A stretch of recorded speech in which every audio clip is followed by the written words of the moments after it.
వనపర్తి జిల్లాలో ఇష్టానుసారంగా ఫ్లెక్సీల ఏర్పాటుతో ప్రజలు తీవ్ర ఇబ్బందులకు గురవుతున్నారని జిల్లా బీఆర్ఎస్ నాయకులు వనపర్తి మున్సిపల్ కమిషనర్కు వినతి పత్రాన్ని సమర్పించారు.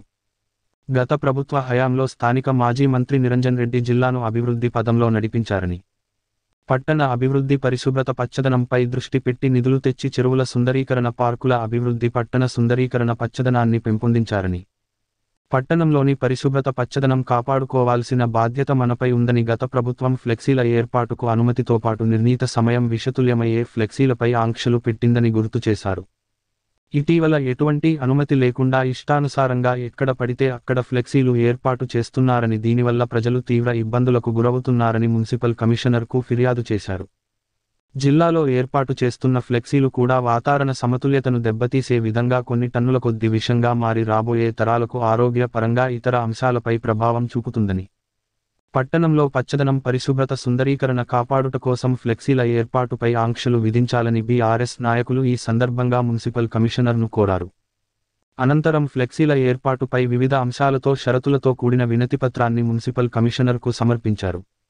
ఈ కార్యక్రమంలో పార్టీ అధ్యక్ష కార్యదర్శులు Ramesh Goud, Gandham Paranjyothi, media convener Nandimalla Ashok, youth అధ్యక్షులు సూర్యవంశంగిరి, నాయకులు శరవంద వేణుగోపాల్, నీలస్వామి, సయ్యద్ జమీల్, నందిమల్ల రమేష్, వెంకటేష్, యుగంధర్ రెడ్డి, జోహేబ్ వెంకటేష్, చిట్యాల రాము, అగుపోగు కుమార్, ఆనపటిరాము, మందరాము, నందిమల్ల రవి, బాబు నాయక్, లతీఫ్, సిరివాటి శంకర్, ఖాదర్ షా, ఏర్పుల మహేష్ ఉన్నారు.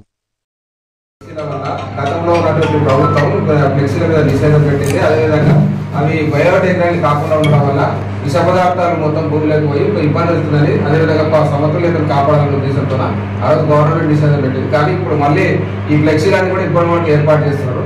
దీని మీద బీఆర్ఎస్ ప్రభుత్వం ఒకటి ఏంటంటే మీకు కొన్ని సూచనలు చేయాల్సింది. ఖచ్చితంగా అనుమతితో పాటు నిర్ణీత సమయం పెట్టాలి. అదేవిధంగా ఆ ఫ్లెక్సీలు కూడా ప్రమాదకరమైనవి కాకుండా బయోడిగ్రేడబుల్, అంటే లోపల భూమిలో నిక్షిప్తం అయ్యే విధంగా అయిపోయే ఫ్లెక్సీలు ఏర్పాటు చేయాలి. మున్సిపల్ నుంచి అనుమతి, దాంతో పాటు ఆ విధంగా సూచనలు చేయాలని మేము బీఆర్ఎస్ పడుతున్నాం. గత ప్రభుత్వం ఈ వనపర్తి పట్టణాన్ని మెగా సిటీగా, స్మార్ట్ సిటీగా ఏర్పాటు చేయాలని గౌరవ మాజీ మంత్రివారి నిరంజన్ రెడ్డి గారు ఎన్నో వ్యయ ప్రయాసాలు కోర్చి కోట్ల రూపాయల డబ్బులు తీసుకొచ్చి వాళ్ళ రోడ్ల విస్తరణ, అదేవిధంగా పచ్చదనం, పరిశుభ్రత పేరిట పార్కుల అభివృద్ధి కానీ, రోడ్ల వెంబడి గ్రీనరీ కానీ, అదేవిధంగా చెరువుల మరమ్మత్తు, మొత్తం వనపర్తి పట్టణాన్ని రూపురేఖలు మార్చిన ఘనత నిరంజన్ రెడ్డి గారికి దక్కింది. ఆ పచ్చదనం, పరిశుభ్రతను కాపాడడం కోసం మున్సిపాలిటీ, అదేవిధంగా ప్రజలమైన మనమందరం కూడా సిద్ధంగా ఉండాలనే కోరికతో ఇవాళ మున్సిపల్ కమిషనర్ గారిని కలవడం జరిగింది. గతంలో బీఆర్ఎస్ ప్రభుత్వంలో ఈ వాతావరణ సమతుల్యతకు, కాలుష్యతకు కారకమైనటువంటి ఫ్లెక్సీలను నిషేధించి, అదేవిధంగా ఫ్లెక్సీలు ఏర్పాటు చేయాలి అంటే కరెక్ట్ అనుమతితో పాటు నిర్ణీత సమయం కూడా నిర్ణయించడం జరిగింది బీఆర్ఎస్ ప్రభుత్వంలో. కానీ ఇటీవల కాలంలో చూస్తుంటే వనపర్తి పట్టణంలో ఇబ్బడిగా ఫ్లెక్సీలు ఏర్పాటు చేయడం జరుగుతుంది. ఆ ఫ్లెక్సీల వల్ల వాతావరణ సమతుల్యం దెబ్బతిని అవన్నీ కూడా రాబోయే తరాలకు ఆరోగ్యపరంగా కానీ ఇతర అంశాల మీద కూడా చాలా డేంజరస్ అయ్యే ప్రమాదం ఉంది. కాబట్టి ఇప్పటి నుంచి అయినా మున్సిపాలిటీకి సంబంధించి, అదేవిధంగా ప్రజలమైన మనం బాధ్యతతోన ఆ ఫ్లెక్సీలను, అదేవిధంగా ఆ ప్లాస్టిక్ కవర్లను నిషేధించాలని, ఇక్కడ పట్టణం యొక్క సుందరీకరణను మనం కాపాడుకోవాలన్న అవసరం ఉందని ఈ సందర్భంగా తెలియజేస్తూ ఇవాళ కమిషనర్ గారికి పలు షరతులతో కూడిన ఒక వినతి పత్రం బీఆర్ఎస్ పార్టీ ఇవ్వడం జరిగిందని సందర్భంగా తెలియజేస్తున్నాం. అందులో ముఖ్యంగా ఏంటంటే ఫ్లెక్సీలు ఏర్పాటు చేస్తే అవి కూడా భూమిలో నిక్షిప్తం అయ్యే విధంగా, ప్రమాదవర్తంగా కానీ ఫ్లెక్సీలు ఏర్పాటు చేసే విధంగా ఫ్లెక్సీలు తయారు చేసే వాళ్లకు ఆదేశాలు ఇవ్వాలని కోరడం జరిగింది. అదేవిధంగా ఫ్లెక్సీలు ఏర్పాటు చేసే ప్రతి దానికి కూడా అనుమతితో పాటు నిర్ణీత సమయం పెడితే మిగతా వాళ్ళకు కూడా ఇబ్బంది కాకుండా ఉంటుందని సందర్భంగా మేము చెప్పడం జరిగింది. దానికి కమిషనర్ గారు కూడా సానుకూలంగా స్పందించారు. ఖచ్చితంగా మన వనపర్తి ప్రశాంతమైన వాతావరణాన్ని, అదేవిధంగా పచ్చదనాన్ని, పరిస్థితులను కాపాడడానికి అందరం కృషి చేయాలని ఈ సందర్భంగా మనం చేస్తాం. నెల రోజుల నుండి వనపర్తి పట్టణంలో ముబ్బడిగా ఒక క్రమపద్ధతి లేకుండా ఈరోజు ఫ్లెక్సీలు వేయడం జరిగింది.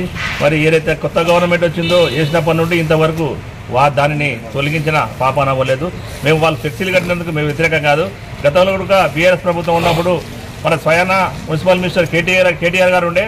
మరి కేటీఆర్ గారు ఉన్నప్పుడు వనపర్తి పట్టణానికి వచ్చినప్పుడు మరి ఇక్కడ ఫ్లెక్సీలు కడతానంటే మన ప్రభుత్వం ఫ్లెక్సీలను నిషేధించింది కనుక మీకు తక్షణమే తొలగించాలని చెప్పి వారు స్వయాన హైదరాబాద్కి వెళ్ళి నాకు 10,000 రూపాయల జుర్మానా విధించడం జరిగింది. మరి అందుకు అనుగుణంగానే మేము మేము ఇప్పటికీ గత 5 సంవత్సరాల నుండి వనపర్తి పట్టణాన్ని ఎంతో కష్టపడి మా ప్రియతమ మాజీ మంత్రివారు మరి వనపర్తి పట్టణాన్ని ఎంతో సుందరీకరించారు. ఈరోజు పాలిటెక్నిక్ మొదలు చూసానంటే మరి దేశానికి తలమాగమైన 2 యోధులు ఉన్నారు. ఆ యోధుల పటాలు కూడా కనబడకుండా ఫ్లెక్సీలు మొత్తం నిండా అయినాయి. ఈరోజు ఈ ఫ్లెక్సీలు కట్టడం వల్ల మళ్ళీ ఏదైతే ఫ్లెక్సీలు కట్టిండ్రో మరి వాతావరణంలో కలిసిపోయే విధంగా భూగర్భంలో అవి కరిగిపోయే విధంగా అటువంటి మెటీరియల్ వాడాలి. కానీ అందుకు సంబంధించిన అటువంటి కాకుండా మరి ఎక్కడ పడితే అక్కడ నీళ్లు నిల్వనీయకుండా గుంతలు నీళ్ళు ఇక్కకుండా ఆ మెటీరియల్ వాడుతున్నారు.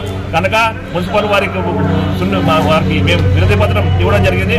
ఎందుకంటే వాతావరణం దెబ్బతిన్నదని చెప్పేసి హరితహారం ద్వారా ఈరోజు తెలంగాణ రాష్ట్రంలో 17% ఉన్న 12% ఉన్న హరితహారం ఈరోజు 6% 5 ఏళ్ల కాలంలోనే 6% తెలంగాణ రాష్ట్రంలో 6% పెట్టి దాదాపు 24% తెచ్చిన ఘనత కేసీఆర్ గారిది, వనపర్తిలో నిరంజన్ రెడ్డి గారి. మరి అటువంటి మంచి వాతావరణం ఉంది కనుక దాన్ని చెడగొట్టద్దని చెప్పేసి మేము వారికి విన్నపం ద్వారా విన్నవిస్తున్నాం. మరి ఫ్లెక్సీలను చూసుకుంటూ చిన్న యాక్సిడెంట్ జరుగుతున్నాయి. ఫ్లెక్సీలు చూస్తే అక్కడ చూసుకుంటూ పోతుంటే మరి దాన్ని వచ్చే వాహనాలు కొట్టుకున్న ఘటనలు ఉన్నాయి. కనుక తక్షణమే స్పందించి కమిషనర్ గారు దీనిపై చర్యలు తీసుకోవాలని చెప్పి కోరుతున్నాం. జై తెలంగాణ.